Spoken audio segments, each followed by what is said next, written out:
Today we're beginning Chapter 9 with Lesson 1, Scatter Plots. Let's go to page 133 in our notebook.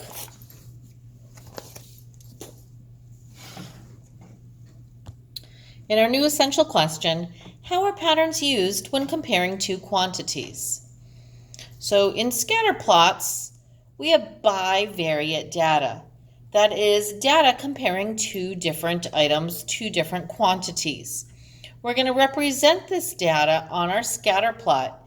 A scatter plot shows the relationship between these two items with the dots or points on a coordinate plane. So let's look at the types of association. Along the side here, we have the types of association. The first type is the variable association. The second type is whether it's linear or not. So let's break it down first here with variable association. We have positive, negative, or no association. These are the three types.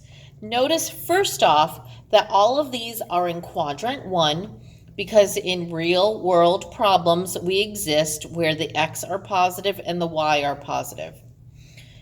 In a positive association, the trend is for the points to be in a positive direction. This is like a positive slope.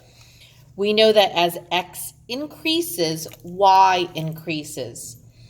A real-world example of this would be the more we study, the higher the grade.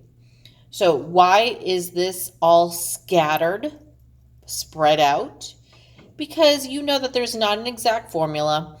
If everyone studies 1 hour, some will get higher grades than others, but the general trend is for everyone, the more we study, as the study hours increase, our grade increases. So in negative association, this is as x increases, y decreases.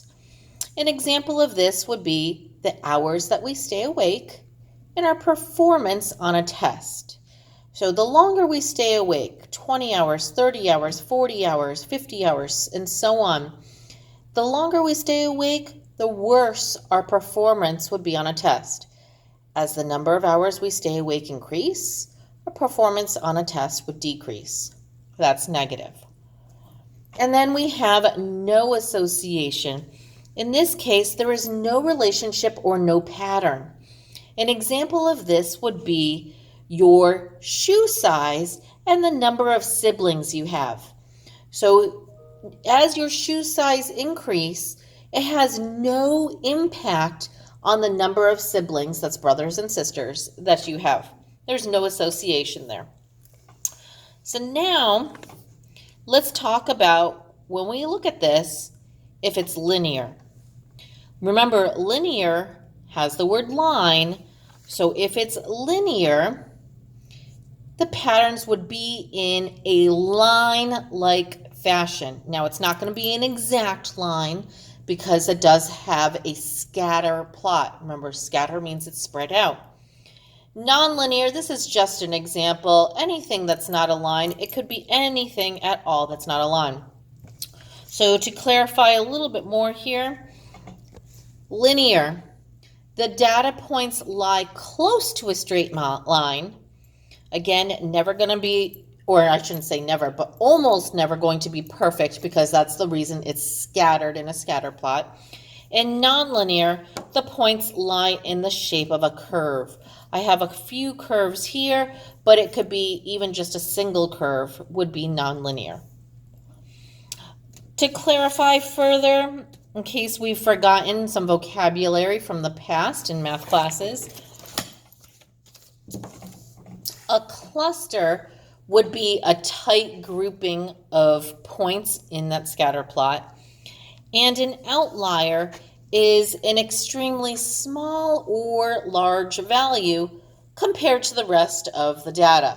So, for example, if you have a scatter plot with